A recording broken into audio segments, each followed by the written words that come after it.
तो अब बात करेंगे ऋग्वेद में कृषि से संबंधित क्वेश्चन की। तो दोस्तों एक क्वेश्चन यहाँ से बनता है, कई बार एग्जाम में आ जाता है कि आपको ऋग्वेद में उल्लिखित वर्ड दे देगा और उसका अर्थ पूछ लेगा कि उसका अर्थ क्या है। तो पहला क्वेश्चन ही शुरू करते हैं हम। जैसे कृषि कृषि जो है ऋग्वेद के 10वें मंडल में खेती प्रक्रिया का वर्णन मिलता है। तो दोस्तों ये क्वेश्चन आप याद कर सकते हो, अच्छा क्वेश्चन है कि कृषि से संबंधित क्रियाएं किस मंडल में मिलती हैं। तो कृषि से संबंधित क्रियाएं जो है ऋग्वेद के 10वें मंडल में मिलती हैं। तो दोस्तों कृषि जो शब्द है उसको क्या कहते थे? चर्षणी। चर्षणी शब्द का जो संबंध है कृषि से है।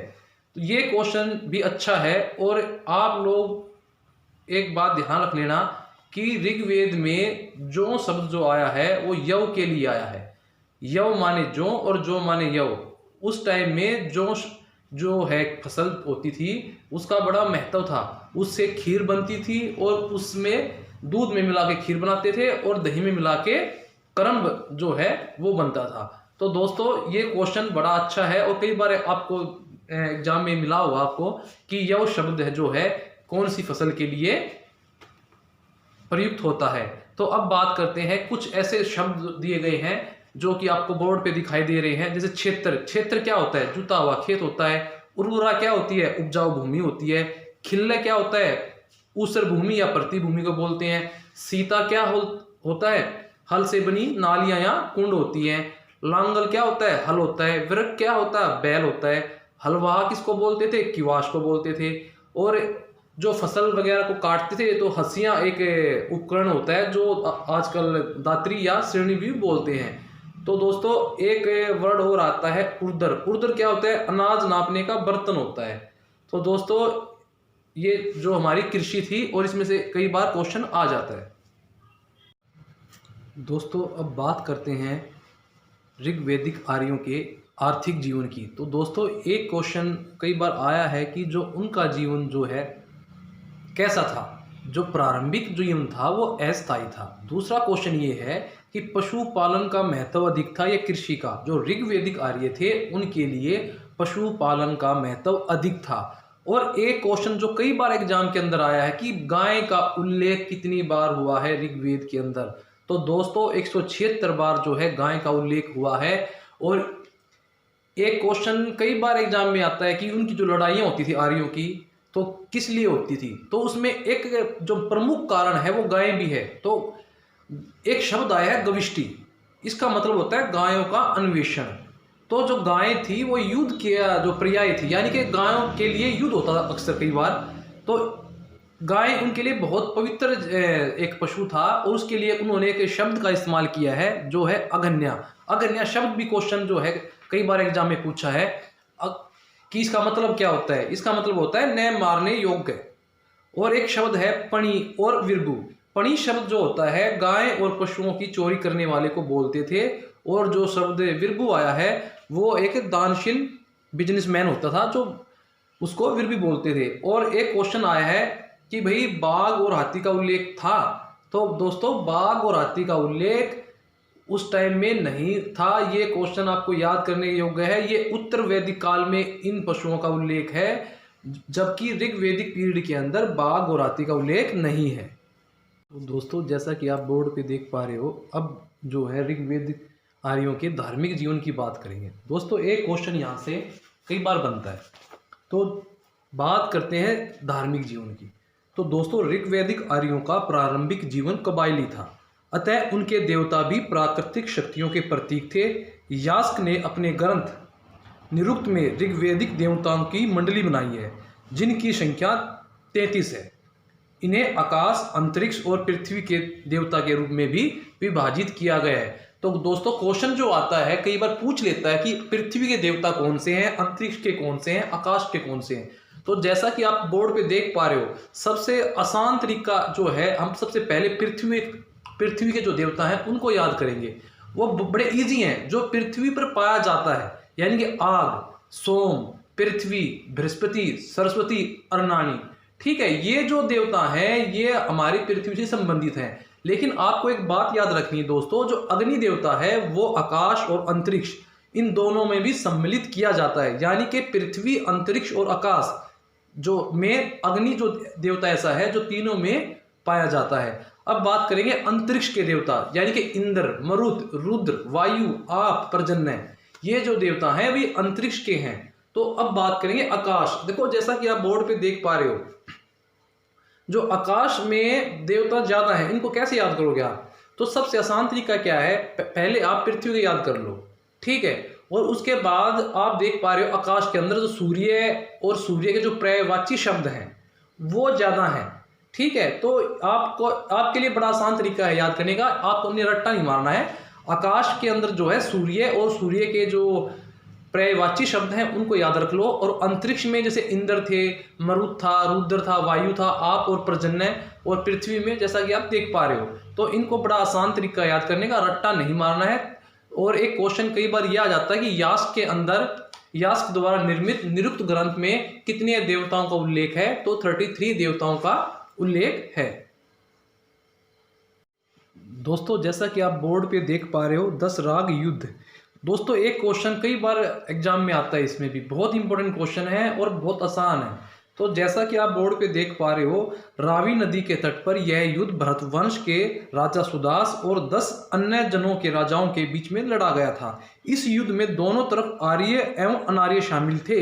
इस युद्ध का कारण भरतवंश के राजा सुदास द्वारा अपने पुरोहित विश्वामित्र को हटाकर उनकी जगह वशिष्ठ को नियुक्त करना था। तो सर ये क्वेश्चन भी जो है दोस्तों एग्जाम के अंदर आया हुआ है कि यह युद्ध क्यों हुआ था। और दोस्तों जैसा कि आप बोर्ड पे देख पा रहे हो, यह 7वें मंडल में था और जो है इसमें राजा जो है सुदास की विजय हुई थी और जो सुदास था जो है भरत वंश से संबंधित था।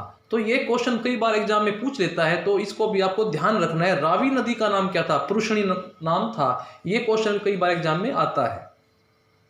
दोस्तों अब बात करेंगे जो ऋग्वेदिक पीरियड में जो सबसे प्रमुख देवता थे, जो सबसे अहम देवता थे, जिसमें से क्वेश्चन कई बार बनता है, इंद्र में से, अग्नि में से, वरुण देवता में से, ये तीनों ही बहुत इंपॉर्टेंट हैं। और बात करेंगे सबसे पहले इंद्र देवता की।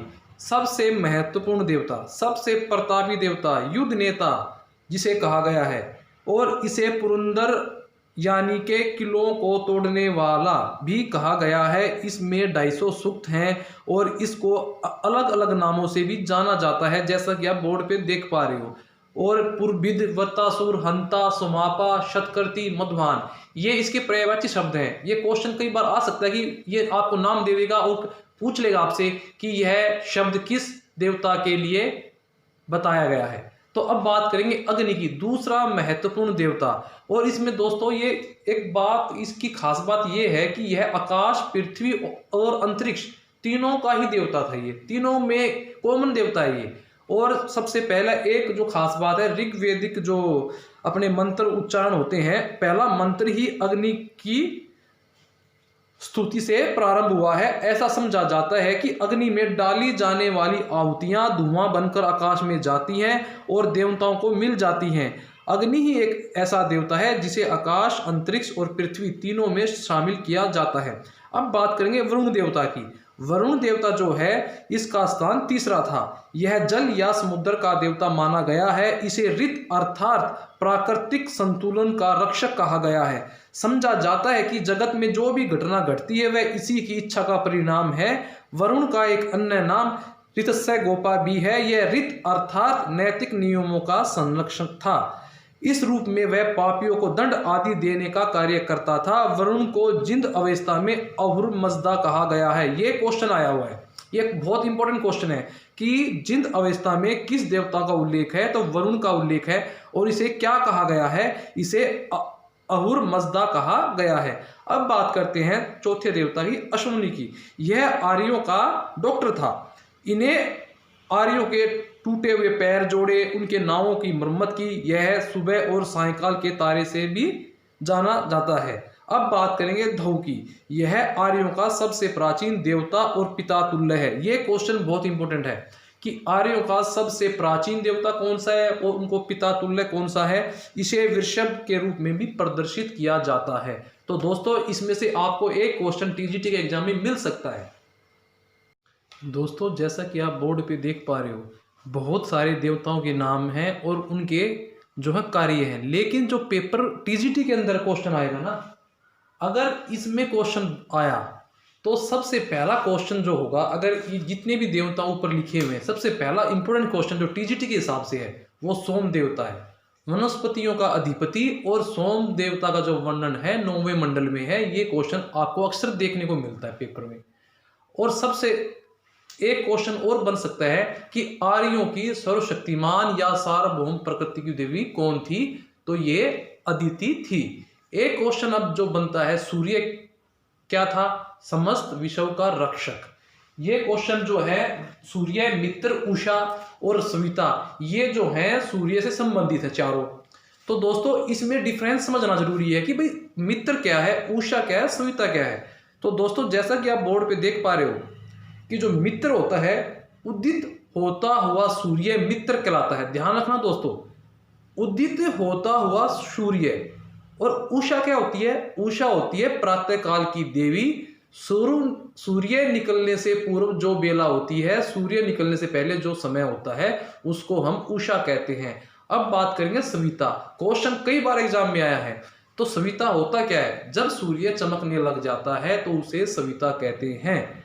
और ऋग्वेद का प्रसिद्ध गायत्री मंत्र सविता को ही समर्पित है। ये क्वेश्चन जो है पेपर में आया हुआ है। बाकी जितने भी देवता हैं इनको आप एक बार रिवाइज कर लेना, लेकिन पेपर के टीजीटी के हिसाब से जो मैंने अभी बताया है वो सबसे ज्यादा इंपॉर्टेंट वही है। दोस्तों अब बात करेंगे ऋग्वेदिक आर्यों की प्रमुख देवियों के बारे में। उनकी उपासना की रीति कैसी थी, उपासना का उद्देश्य क्या था। तो वैदिक धर्म में पुरुष देवता का ही आधिपत्य था, देवियां बहुत कम थी। और सर्वाधिक महत्वपूर्ण देवी उषा यानी कि प्रभात की देवी थी। और जैसा कि आप बोर्ड पे देख पा रहे हो, ईला, अदिति, पुरामदी। ईला क्या थी, आहुति की देवी। अदिति क्या थी, देवों की महामाता। पुरामदी क्या थी, उर्वता की देवी। तो सबसे अधिक प्रसिद्ध वैदिक अप्सरा कौन थी, ये क्वेश्चन बन सकता है यहाँ से, उर्वशी। और एक शब्द आया है हीनोथिज्म। दोस्तों यह मैक्स मूलर ने ये कहता है कि भाई कुछ टाइम के बाद, पहले क्या था, ऋग्वेद काल में जो है अनेक देवता थे और बहुदेववाद का प्रचलन था। लेकिन जैसे जैसे समय बीतता गया, एक ही देवताओं को प्रमुखता दी जाने लगी और मैक्स मूलर ने इसे एक देव या देववाद या हीनोथिज्म कहा गया है। तो दोस्तों ऋग्वेद के 10वें मंडल में जाकर एक ईश्वरवाद के दर्शन होने लगते हैं। अब बात करेंगे उपासना की रीति की। दोस्तों ऋग्वेदिक देवताओं की उपासना की मुख्य रीति थी स्तुति पाठ करना और यज्ञ बलि चढ़ावा अर्पित करना। बलि या यज्ञ आहुति में शाक और जौ आदि वस्तुएं दी जाती थी, परंतु इन्हें चढ़ाते समय कोई भी अनुष्ठानिक या याज्ञिक मंत्र नहीं पढ़े जाते थे। तो दोस्तों ये ध्यान रखना है। और अब बात करेंगे उपासना का उद्देश्य क्या था। तो दोस्तों ऋग्वैदिक आर्य देवताओं की उपासना जो है वो संतान के लिए, पशुओं के लिए, अन्न के लिए, धान्य के लिए, आरोग्य के लिए जो है वो अपनी उपासना करते थे। ये लोग आध्यात्मिक उत्थान या जन्म मृत्यु के कष्टों से मुक्ति के लिए पूजा पाठ नहीं करते थे। ये बात आपको याद रखनी है। मैं दोबारा रिपीट कर रहा हूँ, ये लोग आध्यात्मिक उत्थान या जन्म मृत्यु के कष्टों से मुक्ति के लिए पूजा पाठ नहीं करते थे। इन आर्यों का जो मूल उद्देश्य था, यानी कि ऋग्वैदिक आर्य जो थे, उनकी उपासना का जो मूल उद्देश्य था लौकिक था, पारलौकिक नहीं था। ये आपको कंसेप्ट समझना है। वो लोग जन्म मृत्यु के बाद की बात नहीं सोचते थे। वो अपने लिए जो है भौतिकवादी जो जिंदगी थी, संतान, पशु, अन्न, धान्य, यानी कि जो उनके जीवन के लिए अच्छी चीजें थी उनको ही ज्यादा महत्व देते थे और उपासना भी इसीलिए करते थे।